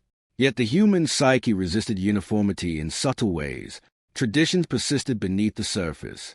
Folk customs were maintained quietly, ritualized behaviors persisted in private, and on occasion, small factions resisted, testing the boundaries of imperial law. These disturbances were isolated, swiftly neutralized by the estates, yet they reminded the Primarchs that control, no matter how meticulous, required constant vigilance. The Emperor remained distant, yet his influence was ever present. Every campaign, every ordinance, every strategic decision reflected his grand design. His unseen labor beneath terror continued, shaping the Imperium's destiny even as his sons enforced it across the stars. The Webway project advanced, a silent promise of future security, a testament to the Emperor's foresight. Its completion would alter the dynamics of command, freeing humanity from the hazards of the warp and ensuring that the Imperium's unity was unassailable. Still, until that time, the Warmaster and the Primarchs bore the weight of responsibility. Each victory demanded adaptation. Each conquest altered the balance of power among the legions themselves. Rivalries, though restrained, simmered in private chambers. Comparisons of achievement, speed of compliance, and strategic ingenuity created undercurrents of competition that required careful navigation to prevent discord. In orbit above the industrial world of Irelis, Captain Kale observed the deployment of heavy ordnance against a fortified planetary citadel. His legion had been tasked with compliance and resource assimilation, yet the inhabitants resisted with ingenuity, using terrain, technological adaptation, and sheer determination. Kale's warriors moved as one, disciplined and unyielding, yet even the most precise maneuvers were tested by the unexpected. He understood that victory demanded both strategy and adaptability, that the genius of his legion was measured not merely in strength, but in responsiveness. When the citadel fell, it did so not with a final roar, but with controlled, deliberate precision. Populations were secured, systems catalogued, and production facilities brought under Imperial command. And yet Kale knew that this victory, like all others, carried unseen weight. The integration of a world was more than the submission of its leaders. It was a reshaping of thought, the alignment of belief, the subtle molding of a civilization to fit a preordained order. Elsewhere, Primarchs debated the ethical implications of their actions. Some questioned whether the relentless application of the imperial truth was truly beneficial, considering the trauma imposed upon those worlds newly annexed. Others argued that hesitation would undermine the very purpose of the crusade. Debate was rare, for the bonds of loyalty were strong, yet in private, each Primarch contemplated the balance between duty and conscience, between efficiency and empathy. In the silence of his private chambers, the Warmaster reflected on these considerations. The Emperor's vision was clear, his authority unassailable, yet its execution depended upon beings of immense will and autonomy. The interplay between distant guidance and immediate decision-making created subtle divergences of interpretation. No rebellion had yet occurred, but the potential for discord existed where understanding faltered. The galaxy's vastness magnified the consequences of even minor deviations. The Great Crusade, luminous and relentless, continued to press outward.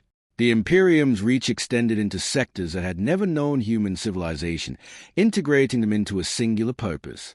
And yet, in the quiet moments between campaigns, the Primarchs understood the complexity of their task.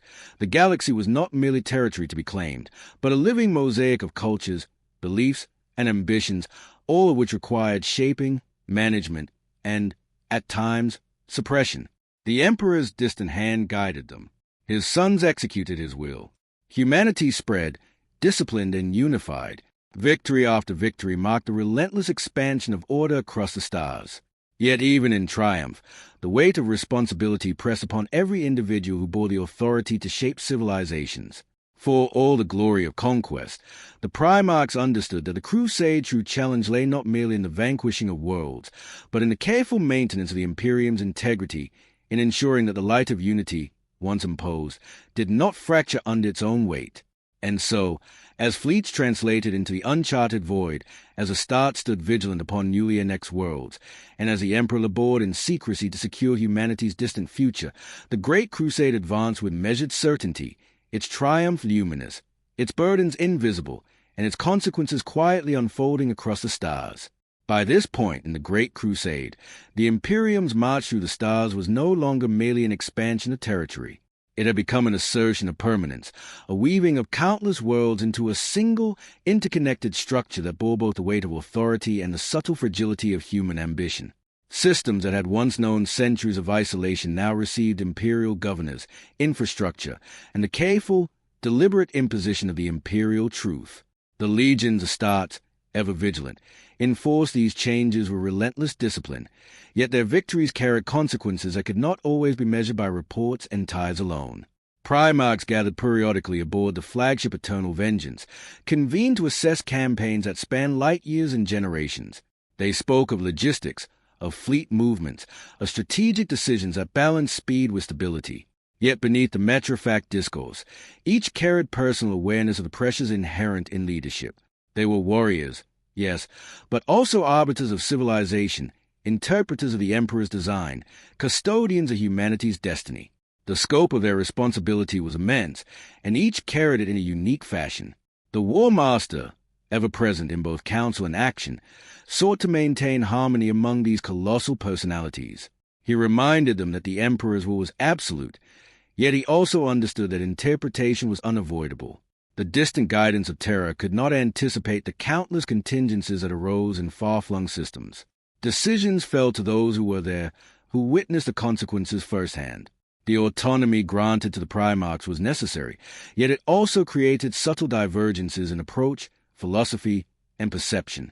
In the industrial sprawl of Valteran, the 7th Legion oversaw the integration of multiple planetary systems. Refinery complexes were reconstructed to standard Imperial specifications, civilian populations instructed in the teachings of reason, and military contingents trained for planetary defense. Yet even as efficiency increased, the officers noted traces of resistance, workers who quietly subverted production quotas, engineers who misreported capabilities, and elders who recited old customs in hushed tones. These were minor disruptions, easily contained, yet they reminded the Primarchs that compliance is never absolute, and that human will, even when subdued, retains a capacity to endure, adapt, and resist. The Emperor's absence was increasingly felt in these campaigns. His presence had once guided humanity with immediate authority, yet now the distant orchestration of his vision relied on instruments of exceptional capability, Primarchs, Warmaster, and the legions themselves. Each action, though executed with precision, was now filtered through multiple layers of interpretation. Loyalty was evident, but proximity was lacking. The subtleties of command, the nuance of understanding, now required vigilance not only against external threat, but against the slow drift of perception. In the warp, navigators reported irregular currents more frequent than before. Astropaths described impressions that were difficult to categorize, flickers of thought or emotion, distant but resonant, echoing across light years. Fleet captains noted that coordination, once almost mechanical, required more constant oversight. Even minor misalignments could cascade across campaigns, slowing progress or demanding reevaluation. The Imperium's machinery functioned, but it had become increasingly aware of the complexity of the systems it governed. Amid these campaigns, the Primarchs continued to reflect upon the nature of their creation. They were engineered for purpose, yet purpose is not static. They had grown into their roles with discipline, instinct, and experience, yet each now recognized that their understanding of the Emperor's intention was necessarily filtered through centuries of execution. Their sons, Astartes of immeasurable strength and loyalty, depended upon their judgment.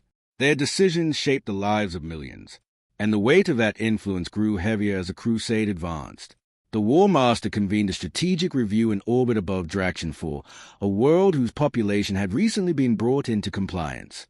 The planet's surface was a lattice of orbital factories, populated settlements, and military installations, all integrated into the Imperium systems. The discussion was technical, precise, and deliberate, yet in private moments, the Primarchs acknowledged what they could not articulate in public, that their victories, while necessary, were not without consequence.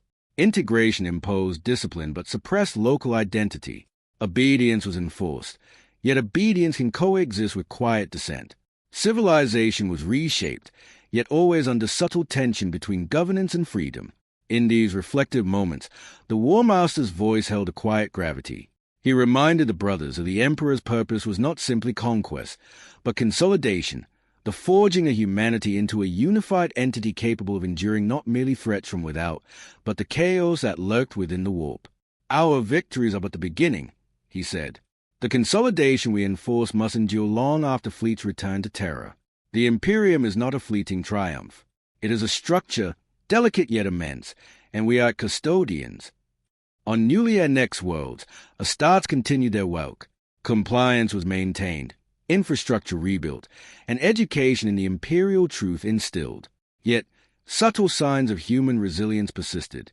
Elders whispered to one another in private, legends of old rulers endured in hidden manuscripts, and minor acts of defiance, deliberate mislabeling of resources, covetly preserved artifacts, reminded the Primarchs of the Imperium, while vast, could not dictate every thought or action. These small tensions were manageable, yet they were constant, forming a quiet undercurrent beneath the apparent calm. Meanwhile, the warp remained unpredictable. Navigators' reports of sudden eddies and localized disturbances became more frequent. Astropathic projections occasionally hinted at forces unseen, ancient beyond memory, yet no major interference had disrupted Imperial operations. These anomalies were catalogued, measured, and considered in planning, yet each suggested that the Crusade's expansion into uncharted space brought humanity ever closer to forces that it did not yet understand.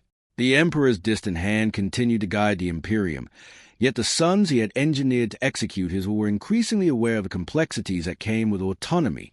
They understood that the Crusade was no longer a simple series of conquests. It was a living, evolving enterprise whose governance demanded judgment as much as strength, foresight as much as loyalty, and subtlety as much as firepower. As the fleets translated into unclaimed regions, and the legions maintained order across thousands of worlds, a quiet reflection settled among the Primarchs. The Great Crusade had brought humanity unprecedented unity and reach. Yet each victory carried within it the faint echo of consequence. Civilizations were shaped. Loyalties were tested. The boundaries between obedience and thought, between discipline and identity, were constantly negotiated. And so the Imperium advanced, radiant and formidable, yet under its brilliance, shadows gathered. Shadows not of rebellion, not of immediate threat, but of subtle divergence, the inevitable byproduct of autonomy, distance, and the vast, uncharted scope of human expansion. In the silence of space, in the reflective stillness of command chambers, the Primarchs knew that every triumph carried weight, and that the universe, ever patient and vast, watched humanity as carefully as humanity sought to master it. The Great Crusade, vast and unrelenting, had stretched across the stars for centuries, yet each victory revealed not merely conquered worlds, but the subtle complexities inherent in the act of unification. Humanity, once scattered and fractured, now moved as one under the banners of the Imperium. Fleets glided through the warp with disciplined precision, the legions of Astartes enforced order, and governors ensured that the teachings of reason and the imperial truth took root across billions of lives. And yet, beneath the brilliance of success, currents of change flowed, invisible to all but the most vigilant observers. Primarchs convened aboard the Imperial Apex, orbiting a recently annexed system at the edge of a turbulent nebula.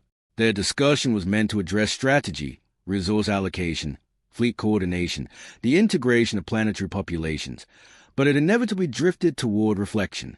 Each brother, tempered by centuries of conquest and leadership, considered not only the immediate consequences of their campaigns, but also the unseen repercussions. The conquest of a world left more than scorched soil and loyal subjects. It left cultural adaptation, psychological shifts, and unpredictable human responses. Even compliance, absolute on the surface, contained subtle undercurrents of dissent. The Warmaster presided over the council with quiet authority, acknowledging the observations of his brothers while reinforcing the ultimate purpose of the crusade. "We bring unity," he said. Yet unity is not simply the act of obedience. It is the cultivation of stability within a galaxy that resists simplification. Do not mistake the absence of overt rebellion for perfection. His voice carried the weight of experience, calm yet uncompromising. The Primarchs nodded in understanding, each aware that their responsibilities extended beyond battlefield strategy into the careful management of civilization itself. Across the stars, compliance was never uniform. Worlds that submitted peacefully often carried memories of prior independence, vestiges of beliefs and traditions that could survive in quiet corners beneath the notice of Imperial oversight. Minor acts of defiance, misreported production, altered communications, concealed historical artifacts, served as reminders that control, however precise, could never entirely suppress human nature. The Imperium measured success in large-scale metrics, yet its sons understood the smaller, subtler signals that often indicated greater truths about the societies they governed. In the warp, navigators continued to report anomalies, shifting currents, faintly resonant pulses, and occasional dissonance in psychic transmission suggested the presence of forces older than humanity's recorded history. Astropaths described fleeting impressions of intelligence beyond comprehension, calm, patient, and observant. While no direct threat had yet manifested, these signs served as a subtle reminder that the galaxy was not empty, and that humanity's expansion carried it into regions governed by forces that were not entirely understood. On the industrial world of Draxilon Prime, Captain Theron of the 12th Legion observed the integration of multiple cities into the Imperium's logistic network. Factories were repaired, roads laid, energy grids synchronized with orbital relays. Civilians were instructed in the principles of the Imperial truth, guided away from superstition toward reason. Yet beneath this ordered appearance, the captain noted small anomalies. A community ritual performed in secrecy, an elder teaching forbidden knowledge, an artisan who subtly modified production outputs. These signs, while minor, reflected the persistence of human individuality and the imperfection of even the most meticulously enforced order. The Primarchs themselves reflected upon the consequences of autonomy.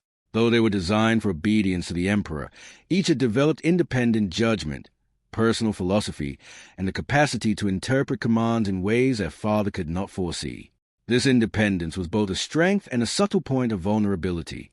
It allowed the Crusade to adapt to unforeseen circumstances, but also introduced a possibility of divergence over time, the gradual accumulation of differences between intention and execution. The Emperor, distant upon Terra, continued his hidden labor with unwavering focus. The Webway project advanced slowly yet inexorably, an unseen safeguard that promised to eliminate the Imperium's vulnerability to the warp.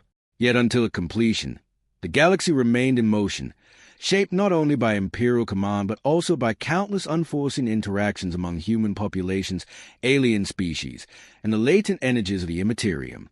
His absence was deliberate, a calculated reliance on the engineered capability of his sons to carry out his vision across an immense expanse. Even among the Primarchs, reflection sometimes gave way to uncertainty. They understood that the Crusade was no longer a simple sequence of victories. It had become a living enterprise, a structure in which every conquest affected the next. Minor differences in approach, interpretation, and philosophy subtly shaped outcomes. A city pacified through diplomacy might evolve differently than one subdued through overwhelming force. Civilizations were malleable, and their adaptation to imperial governance could not be entirely predicted. In the council hall of the Imperial Apex, the Warmaster addressed these subtleties. "We measure success in systems and populations," he said, "but our true work lies in the cohesion we preserve across time and space. Each legion must recognize not only its victories, but the consequences that follow from them. Oversight is constant, even in distance. Observation is required, even in compliance." His words were deliberate, a reminder that the Crusade's strength relied not solely on force, but on the careful management of thought, culture, and loyalty. Meanwhile, on worlds newly integrated into the Imperium, the subtle persistence of human identity continued. Knowledge of the past lingered in fragments, beliefs survived in hidden forms, and even the smallest deviations from strict compliance suggested that humanity, despite unity, would never be entirely uniform. These threads of individuality were not failures, but indicators of the Imperium's growth must remain vigilant, patient, and discerning. The warp, too, pressed against the edges of the Imperium's expansion. Fluctuating currents and psychic distortions reminded navigators and astropaths alike that the galaxy was not empty. Forces of unknowable power lay hidden, watching, waiting, their presence detectable only in the faintest tremors of perception. Humanity's dominion was impressive, yet fragile in subtle ways.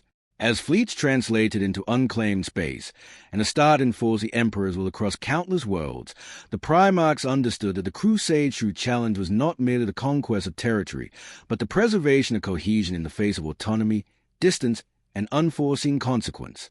Triumphs accumulated, yet each left subtle traces, currents that could alter perception, loyalty, and identity over time.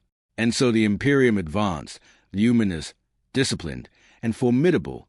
Yet beneath its surface, faint currents of unseen change began to ripple across the galaxy, carrying with them questions, tensions, and possibilities that would endure far beyond the victories of the moment. The Great Crusade had endured for centuries, its momentum relentless and inexorable. Across the stars, humanity expanded into systems untouched for millennia, bringing with it fleets that gleamed with disciplined precision, armies that embodied perfection in both form and function, and governance that sought to shape civilizations in the image of reason and order. Yet even in this apparent perfection, a subtle drift had begun to form, a quiet current beneath the tide of triumph, moving slowly, almost imperceptibly, through the vast machinery of the Imperium. The Warmaster understood this drift better than most. He observed the interactions of his brothers, noting how differences of philosophy, temperament, and experience shaped decisions in ways that were not always apparent in reports or metrics. He understood that autonomy, while essential to the execution of the Emperor's design, introduced a possibility of divergence over time. The Crusade's victories were undeniable, yet each success carried within it the seeds of subtle imbalance. On the world of Soreth Prime, Captain Erendor of the 22nd Legion oversaw the integration of newly compliant cities. Populations were instructed in the Imperial truth. Infrastructure was reconstructed according to Imperial standards, and local defense forces were reorganized under Astat supervision. Yet even in this orderly process, traces of the old world persisted. Festivals continued in secrecy, old leaders taught forbidden histories to their descendants, and artisans subtly altered production outputs. These small deviations were harmless in isolation, but when multiplied across countless systems, they created a pattern the Warmaster recognized with measured concern. The Emperor's presence on Terra remained distant yet profound. His work on the Webway project progressed with relentless focus, a safeguard against the inherent dangers of the warp and a guarantee that humanity's unity could one day be absolute. The Emperor's absence was intentional, calculated to allow his sons to exercise judgment, to adapt to unforeseen circumstances, and to enforce his will across distances that no single mind could fully comprehend. Yet this absence also meant that interpretation became inevitable. Commands, once absolute and immediate, were now filtered through layers of thought, experience, and personal philosophy.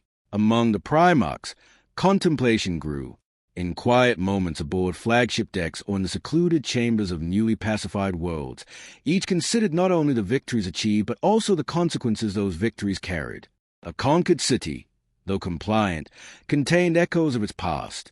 A subjugated population, though loyal, retained memory of independence.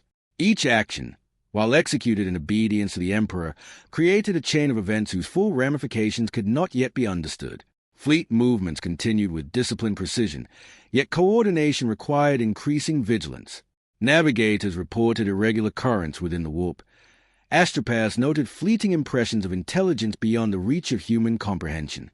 Though no direct interference had occurred, these subtle anomalies served as reminders that the universe was not empty, and that the Crusade's advance carried humanity into regions influenced by forces older, wiser, and more patient than any mortal or transhuman mind could fully grasp. In council chambers aboard the Spear of Dominion, the Warmaster addressed his brothers with quiet authority. "Victory alone is insufficient," he said. "Our work must endure. Compliance must evolve into cohesion, obedience into understanding. Each legion, each captain, each governor bears responsibility not only for immediate success but for the continuity of that success across centuries. The Imperium is vast, its governance delicate. Oversight is required even where discipline appears absolute." The Primarchs listened, recognizing truth in his words. Each understood the subtlety of influence. A system pacified through overwhelming force might develop differently from one guided through persuasion. Cultural traditions might persist beneath compliance. Loyalty might coexist with quiet doubt. Even among the estates themselves, differences of judgment, of temperament, and of philosophy subtly shaped the execution of commands. The Warmaster's observation was not a reprimand, but a reminder that perfection in governance required both diligence and foresight. On worlds newly annexed, the process of integration continued with careful attention.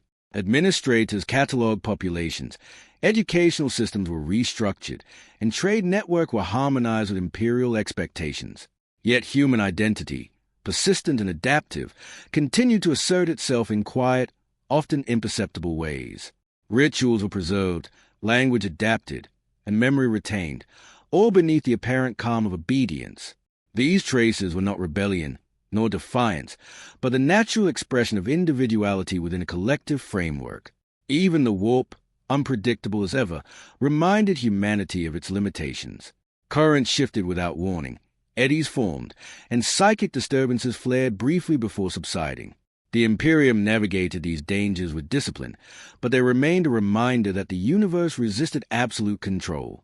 The Emperor's eventual completion of the webway would secure humanity against these threats, yet until that time, vigilance and judgment were paramount. The Primarchs themselves reflected on the passage of time. The Great Crusade, though magnificent, carried with it the inevitability of subtle transformation. Autonomy, distance, and experience were reshaping the execution of the Emperor's vision. Minor divergences had appeared, almost imperceptibly, and yet they were consistent. Over decades and centuries, such divergences could become profound. The Imperium, luminous and disciplined, was strong, but it was also alive, and life is rarely without variation. As fleets translated into unclaimed regions, and the legions enforced the emperors will across countless stars, a quiet awareness settled among the Primarchs that the Crusade's true challenge was not only conquest, but the management of continuity, cohesion, and identity. Triumph carried its own weight, and each victory, though celebrated, left traces that required care, foresight, and understanding. And so the Imperium advanced, brilliant and unyielding, its fleets cutting through the void, its warriors standing vigilant, its systems obedient. Yet beneath the surface of triumph, the quiet drift of time moved steadily, imperceptible but persistent, carrying with it the subtle currents of change that would, in the fullness of ages, shape the destiny of humanity in ways yet unseen. The Great Crusade, though luminous and seemingly unstoppable, had reached a rhythm all its own. Fleets traveled between star systems with clockwork precision, their warships moving in disciplined formations that reflected centuries of refinement. Entire worlds were brought into compliance, their populations catalogued, educated, and aligned with the principles of the imperial truth. Administrators oversaw logistics with methodical efficiency, ensuring that every settlement, every resource, and every vessel contributed to the inexorable expansion of the Imperium. And yet, within this perfection, subtle signs of complexity persisted, reminders that the universe did not bend entirely to human will. The Warmaster reviewed reports from the frontier sectors, where fleets had recently annexed dozens of previously independent star systems. The data reflected near-total compliance, yet anomalies existed. On some worlds, populations displayed an unexpected resilience, rituals maintained in secrecy, historical knowledge preserved despite censorship, and local leaders quietly negotiating the boundaries of obedience. These were not acts of rebellion, not open defiance, but traces of individuality that endured beneath layers of imperial oversight. Each anomaly, though minor, demanded careful attention, for even the smallest deviation multiplied across the vastness of the Imperium. Primarchs convened aboard the flagship Eternal Vengeance to assess the ongoing progress of the Crusade. Discussions were precise, strategic, and disciplined, yet there was a subtle undertone, awareness that the exercise of authority across light years inevitably carried consequences beyond the immediate. Each brother carried the dual weight of command and conscience. They understood that their victories, though undeniable, altered the societies they governed in ways that could not be fully predicted. Compliance was maintained, yet human thought, memory, and culture persisted, quietly shaping the evolution of each system. The Emperor, distant upon terror, continued his hidden labors with unwavering focus. The The Webway project advanced with deliberate precision, a shield against the ever-present dangers of the warp and a safeguard for humanity's ultimate unity. His absence was deliberate, calculated to allow his sons to act autonomously, to exercise judgment, and to enforce his vision across the galaxy. Yet the very independence granted to his Primarchs introduced subtle variation in the execution of that vision, as each applied his directives through the lens of personal understanding, experience, and temperament. Fleet captains reported occasional disturbances in the warp, currents that shifted unpredictably, eddies that produced brief psychic resonance, and fleeting impressions of intelligence that seemed ancient and deliberate. Though no tangible threat had emerged, these anomalies reminded the Imperium's leaders that their expansion was not without hazard, that the universe contained forces older and more patient than humanity itself. Vigilance, judgment, and adaptability remained as crucial as the strength of the Legion's Astartes or the precision of orbital bombardments. On the industrial world of Ardentes 9, Captain Valerus observed the ongoing integration of several cities into the Imperium's infrastructure. Production facilities, roads, energy grids, and communication networks were synchronized to Imperial standards. Populations were instructed in the Imperial truth, directed toward reason and away from superstition. Yet in quiet corners, subtle variations persisted. Artisans altered designs in imperceptible ways, communities maintained hidden rituals, and elders whispered histories long suppressed. These small continuities were harmless individually, yet collectively they formed currents that could influence thought across generations. The Primarchs considered these subtleties carefully. They had been engineered for obedience, yet each had developed judgment, philosophy, and an understanding of nuance. Autonomy allowed adaptation to unforeseen circumstances, but it also introduced divergence over time. The Imperium, though disciplined and orderly, was not a static construct. It was a living entity, shaped by the interaction of countless wills and experiences. Even victories, while decisive in the present, carried consequences that would ripple into the future. The Warmaster reminded his brothers that vigilance was as necessary as conquest. "The galaxy is vast," he said, "and our victories are not merely the suppression of resistance, but the shaping of future thought. Each world integrated into the Imperium must not only obey, but endure in cohesion. Autonomy carries responsibility. Discipline alone is insufficient." His words were measured, deliberate, and carried the weight of experience. Every Primarch present understood that the Crusade's true test lay not in the immediate enforcement of obedience, but in the long-term maintenance of unity. Across newly annexed worlds, the Imperium continued its work. Civilizations adapted to Imperial governance, yet traces of their previous identities remained. Compliance was broad, yet individuality persisted in minor deviations. Clandestine rituals, the preservation of forgotten knowledge, and subtle reinterpretations of local culture. The Imperium's expansion was not simply an imposition of power.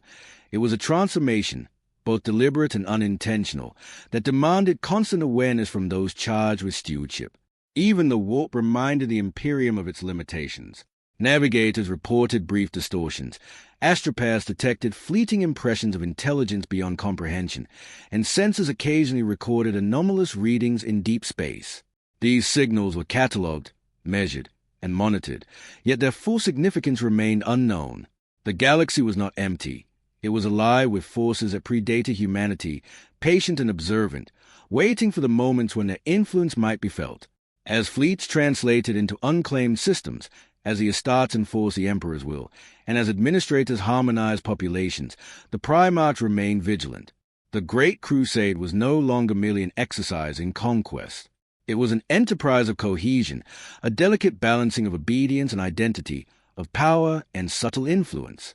Each victory, each world, each fleet carried with it responsibilities that extended far beyond immediate triumph. And so the Imperium advanced, radiant and disciplined, its fleets traversing the stars with unwavering precision, its warriors vigilant on countless worlds, its governors enforcing the principles of reason. Yet beneath the surface of triumph, beneath the calm of victory, subtle currents of change drifted quietly through the vastness of space, hinting at the complexities that would, in time, shape humanity's destiny beyond even the Emperor's vision. The galaxy was vast, the Imperium unstoppable.